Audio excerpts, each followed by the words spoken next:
Bonjour et bienvenue dans cette toute nouvelle émission de Jeux Actu. Alors j'espère que vous avez tous passé d'excellentes vacances et surtout que vous en avez profité pour bien recharger les batteries, car je peux d'ores et déjà vous l'annoncer, cette rentrée s'annonce encore plus chargée que les précédentes. Et oui, ce sont de très gros jeux que nous attendons pour les mois à venir. Alors en attendant d'en savoir un peu plus sur ces blockbusters, eh bien voici tout de suite un petit aperçu de ce qu'il ne fallait absolument pas manquer durant ces dernières semaines. Car oui, je peux vous l'annoncer, eh bien l'industrie du jeu vidéo ne s'est pas arrêtée de tourner durant l'été. Alors cette semaine, vous aurez droit au test de Xenoblade Chronicles, un jeu de rôle majestueux qui nous vient du Japon et qui débarque sur Wii. Et puis on enchaînera ensuite avec le test de Solato Robo, un RPG lui aussi japonais mais qui débarque sur DS. Et enfin, on terminera avec Captain America, un jeu qui débarque sur PlayStation 3 et Xbox 360. Mais avant cela, vous le savez, on va tout de suite s'intéresser aux news flash de la semaine avec Zapactu. C'est parti.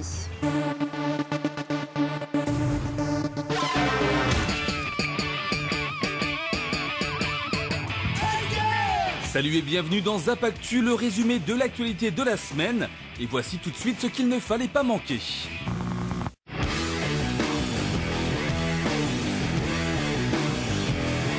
Alors que les joueurs du monde entier attendent avec impatience l'arrivée de Call of Duty Modern Warfare 3, Activision avait organisé la semaine dernière un salon entièrement dédié à la licence Call of Duty du côté de Los Angeles. Sans surprise, l'événement fut un véritable carton et pendant 2 jours entiers, les visiteurs ont pu jouer en avant-première au multijoueur de Modern Warfare 3, découvrir toutes sortes d'activités annexes comme de la tyrolienne, du paintball, des combats de sumo militaires ou même carrément vivre une attaque terroriste. Il y avait aussi un tournoi avec une cagnotte d'$1 million à gagner et le concert de Kanye West. De quoi bien patienter avant l'arrivée du jeu prévu pour le 8 octobre 2011.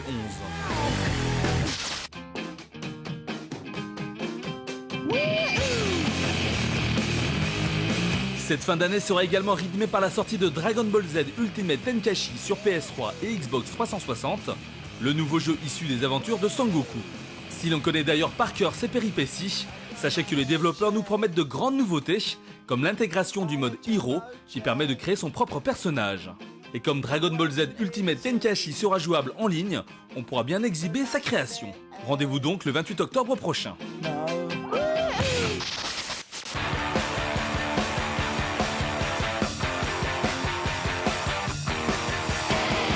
Alors que le Tokyo Game Show approche à pas de géant, on apprend que Nintendo serait sur le point de faire de grandes révélations à l'occasion du salon japonais. D'après les rumeurs qui courent, Nintendo serait en train de revoir le hardware de sa console portable, la 3DS, qui a du mal à s'imposer sur un marché en perpétuel changement. En attendant, le constructeur nippon a dévoilé un accessoire qui permettra de greffer un deuxième stick analogique pour un meilleur confort de jeu. Pas sûr en revanche que la prise en main et la taille de l'objet puissent être un atout pour jouer dans les transports en commun. Bon, je ne vous apprends rien, la Wii a beau être une fabuleuse console pour les casual gamers, difficile pour les joueurs chevronnés de s'intéresser aux party games. Alors quand un jeu comme Xenoblade Chronicles débarque directement du Japon, eh bien c'est toute la communauté des jeux de rôle japonais qui est en émoi. Pas vraiment étonnant quand on voit le résultat absolument majestueux. Regardez.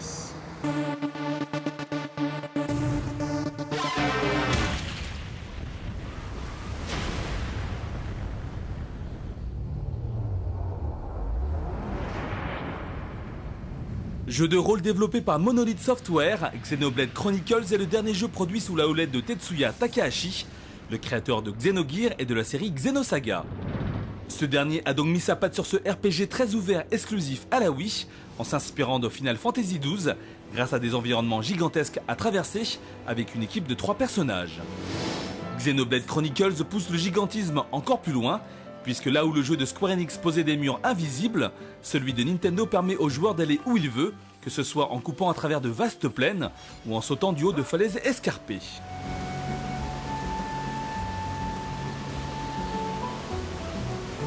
Une liberté exceptionnelle qui n'est pas la seule qualité du jeu, puisque graphiquement déjà Xenoblade Chronicles titille souvent la Wii et offre des panoramas immenses et magnifiques qui sont un véritable appel à l'aventure. Le jeu dispose aussi d'un casting de personnages attachants, avec un héros jeune et charismatique, un combattant classe et aguerri, mais également une boule de poil comique, ce qui assure une belle diversité. Chacun dispose de coups spéciaux et d'attaques bien définis, ce qui oblige à switcher régulièrement de personnage pour découvrir les subtilités du système de combat. Très dynamique, ce dernier repose sur le principe de la chute qui peut grandement faciliter les affrontements. Une fois déséquilibrés, les adversaires peuvent être violemment attaqués afin d'être mis à terre. Sans défense, ils ne résisteront pas longtemps à vos attaques. Une idée plutôt maligne qui s'accompagne d'un système de vision novateur. En effet, durant les combats, Shulk, le héros, a parfois l'occasion de voir les événements en avance. Il reste alors aux joueurs quelques secondes pour changer le futur, soit en s'adaptant au prochain assaut, soit en avertissant son compagnon pris pour cible. Une trouvaille accrocheuse qui donne une véritable tension au combat, surtout contre les ennemis puissants. Côté défaut, il est énervant d'avoir à subir une gestion de l'équipement et des objets très peu ergonomiques, alors que le reste du jeu reste relativement bien fait. Malgré tout, avec son scénario profond et ses centaines de quêtes annexes, Xenoblade Chronicles risque de vous accrocher un bon bout de temps. La note jeu actu, 17 sur 20.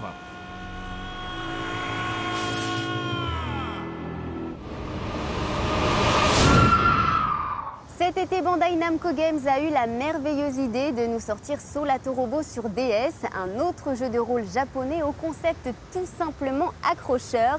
Développé par les studios CyberConnect 2, les créateurs de Naruto, et dessiné par l'illustrateur de la guerre de Lodos, Solato Robo est tout simplement le RPG à ne pas manquer en ce moment. Regardez plutôt.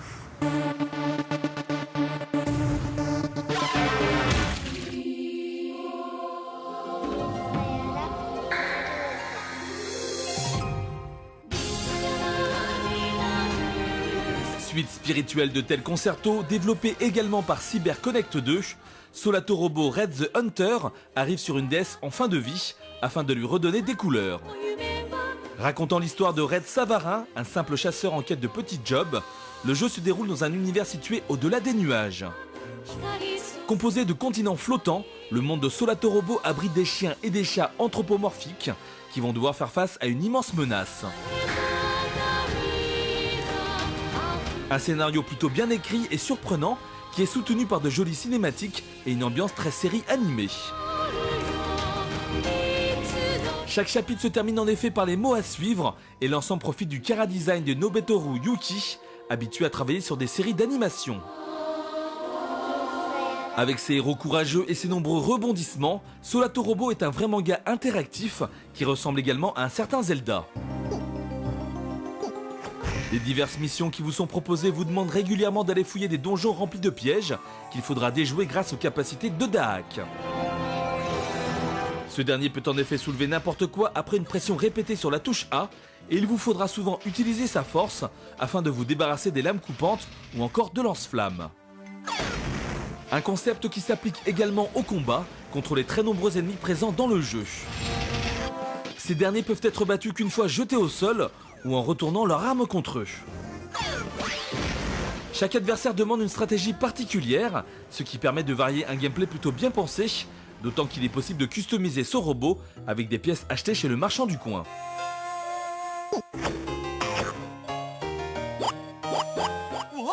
Outre les missions de base, Solato Robo permet également de participer à des courses aériennes, pas forcément très jouables, mais qui participent un peu plus à cette diversité très agréable du gameplay. Magnifique avec des décors rappelant parfois les œuvres de Miyazaki, le jeu de CyberConnect 2 offre des environnements très originaux et variés, ainsi que des personnages vraiment chaleureux. Malheureusement et malgré toutes ces qualités, Solato Robo se montre bien trop facile. S'il séduira les plus jeunes immédiatement, les joueurs plus âgés auront parfois du mal à trouver un véritable challenge à la hauteur. Mais cela n'empêche pas le jeu d'être l'un des meilleurs de la DS.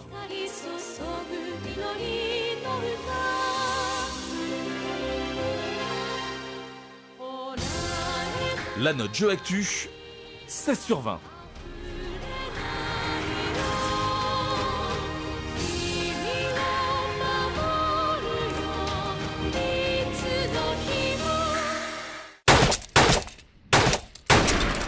Si vous aimez le cinéma et les comics comics américains, alors vous n'êtes certainement pas passé à côté de la dernière grosse production hollywoodienne, à savoir Captain America, qui met en scène le premier des Vengeurs. Alors si le film était déjà une bonne surprise, vous allez voir que son adaptation en jeu vidéo l'est tout autant. On vous laisse d'ailleurs regarder le résultat.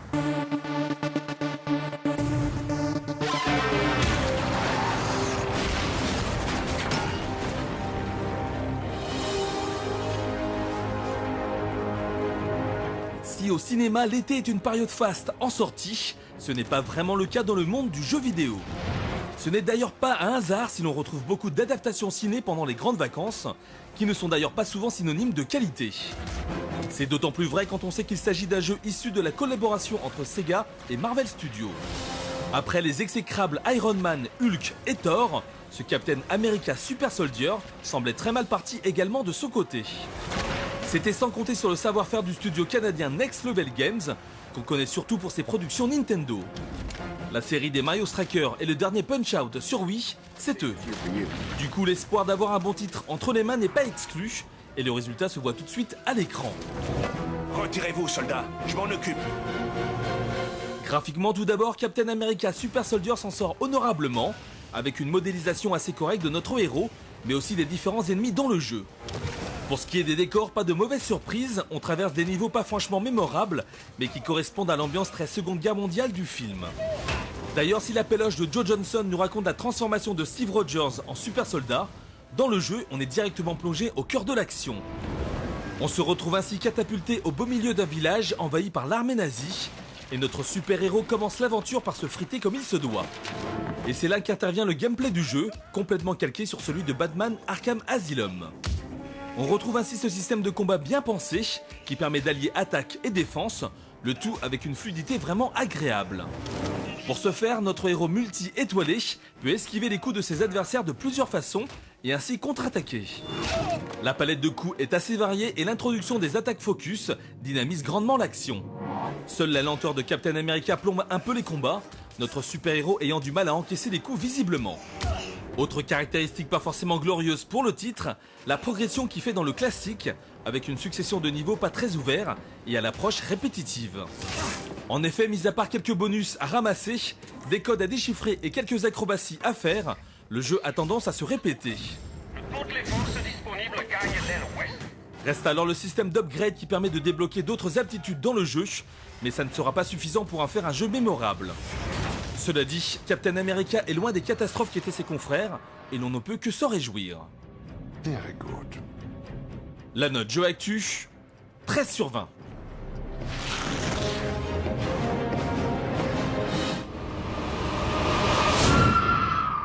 Voilà, c'est déjà la fin de cette émission Jeux Actu. J'espère que vous avez passé un agréable moment en notre compagnie. Bien entendu, j'aurai l'immense plaisir de vous retrouver dès la semaine prochaine avec une nouvelle émission où nous vous parlerons du salon Call of Duty XP qui a eu lieu il y a quelques jours à Los Angeles, mais également de El Shaddai et du retour de Ico et de Shadow of the Colossus. Et puis, n'hésitez pas également à vous rendre sur notre site internet jeuxactu.com pour obtenir toutes les dernières news en matière de jeux vidéo. Et puis évidemment, rendez-vous également sur notre page Facebook pour y gagner plein de cadeaux. À la semaine prochaine.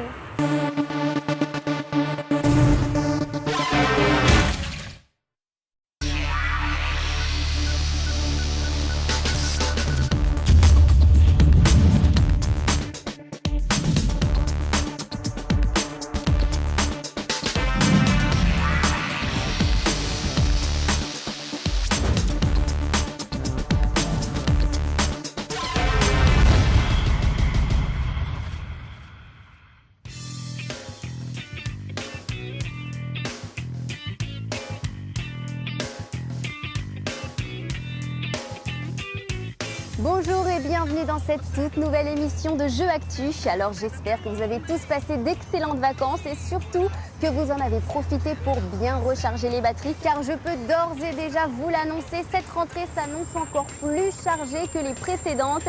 Et oui, ce sont de très gros jeux que nous attendons pour les mois à venir. Alors en attendant d'en savoir un peu plus sur ces blockbusters, eh bien voici tout de suite un petit aperçu de ce qu'il ne fallait absolument pas manquer durant ces dernières semaines.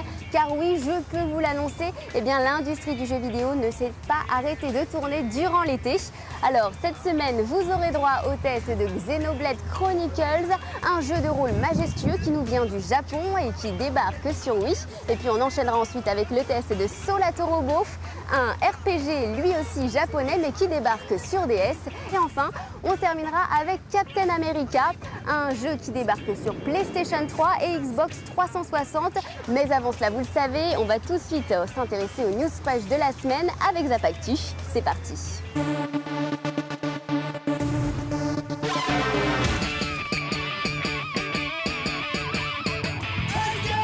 Salut et bienvenue dans Zapactu, le résumé de l'actualité de la semaine. Et voici tout de suite ce qu'il ne fallait pas manquer.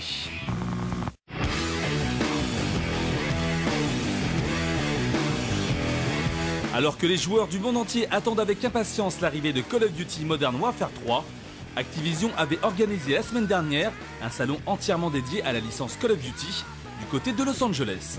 Sans surprise, l'événement fut un véritable carton et pendant 2 jours entiers, les visiteurs ont pu jouer en avant-première au multijoueur de Modern Warfare 3, découvrir toutes sortes d'activités annexes comme de la tyrolienne, du paintball, des combats de sumo militaires ou même carrément vivre une attaque terroriste.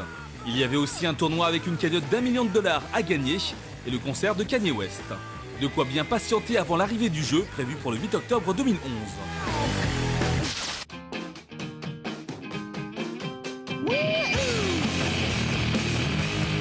Cette fin d'année sera également rythmée par la sortie de Dragon Ball Z Ultimate Tenkaichi sur PS3 et Xbox 360, le nouveau jeu issu des aventures de Sangoku. Si l'on connaît d'ailleurs par cœur ses péripéties, sachez que les développeurs nous promettent de grandes nouveautés, comme l'intégration du mode Hero qui permet de créer son propre personnage. Et comme Dragon Ball Z Ultimate Tenkaichi sera jouable en ligne, on pourra bien exhiber sa création. Rendez-vous donc le 28 octobre prochain.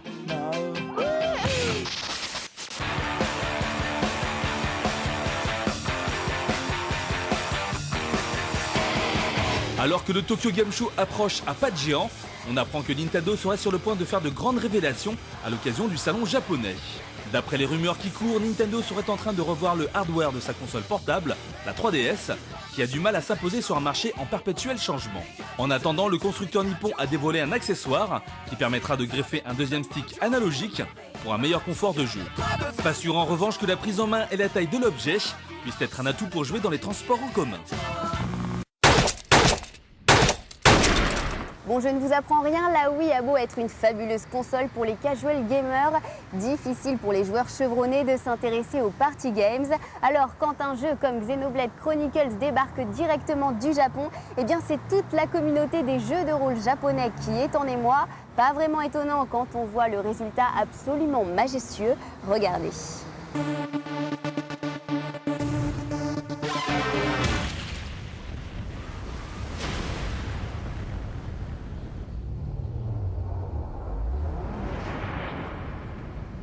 Jeu de rôle développé par Monolith Software, Xenoblade Chronicles est le dernier jeu produit sous la houlette de Tetsuya Takahashi, le créateur de Xenogears et de la série Xenosaga. Ce dernier a donc mis sa patte sur ce RPG très ouvert exclusif à la Wii, en s'inspirant de Final Fantasy XII, grâce à des environnements gigantesques à traverser, avec une équipe de 3 personnages. Xenoblade Chronicles pousse le gigantisme encore plus loin, puisque là où le jeu de Square Enix posait des murs invisibles, celui de Nintendo permet aux joueurs d'aller où il veut, que ce soit en coupant à travers de vastes plaines ou en sautant du haut de falaises escarpées.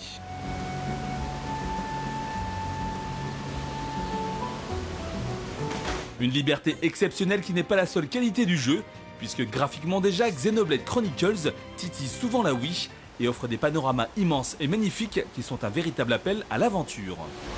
Le jeu dispose aussi d'un casting de personnages attachants, avec un héros jeune et charismatique, un combattant classe et aguerri, mais également une boule de poil comique, ce qui assure une belle diversité.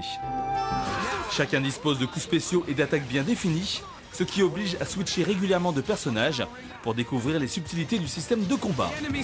Très dynamique, ce dernier repose sur le principe de la chute, qui peut grandement faciliter les affrontements.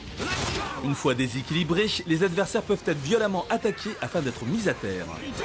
Sans défense, ils ne résisteront pas longtemps à vos attaques. Une idée plutôt maligne qui s'accompagne d'un système de vision novateur. En effet, durant les combats, Shulk, le héros, a parfois l'occasion de voir les événements en avance. Il reste alors au joueur quelques secondes pour changer le futur, soit en s'adaptant au prochain assaut, soit en avertissant son compagnon pris pour cible. Une trouvaille accrocheuse qui donne une véritable tension au combat, surtout contre les ennemis puissants. Côté défaut, il est énervant d'avoir à subir une gestion de l'équipement et des objets très peu ergonomiques, alors que le reste du jeu reste relativement bien fait. Malgré tout, avec son scénario profond et ses centaines de quêtes annexes, Xenoblade Chronicles risque de vous accrocher un bon bout de temps. La note Jeux Actu, 17 sur 20.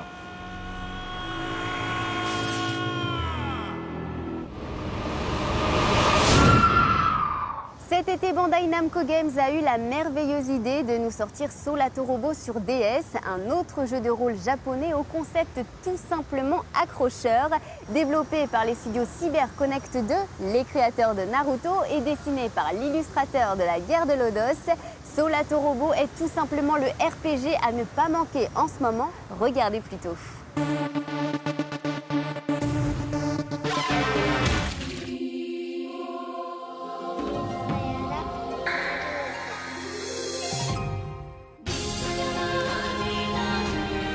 Suite spirituelle de tel concerto, développé également par CyberConnect 2, Solato Robo Red the Hunter arrive sur une DS en fin de vie afin de lui redonner des couleurs. Racontant l'histoire de Red Savarin, un simple chasseur en quête de petits jobs, le jeu se déroule dans un univers situé au-delà des nuages. Composé de continents flottants, le monde de Solato Robo abrite des chiens et des chats anthropomorphiques qui vont devoir faire face à une immense menace. Un scénario plutôt bien écrit et surprenant qui est soutenu par de jolies cinématiques et une ambiance très série animée. Chaque chapitre se termine en effet par les mots à suivre et l'ensemble profite du chara-design de Nobetoru Yuki, habitué à travailler sur des séries d'animation. Avec ses héros courageux et ses nombreux rebondissements, Solato Robo est un vrai manga interactif qui ressemble également à un certain Zelda. Les diverses missions qui vous sont proposées vous demandent régulièrement d'aller fouiller des donjons remplis de pièges qu'il faudra déjouer grâce au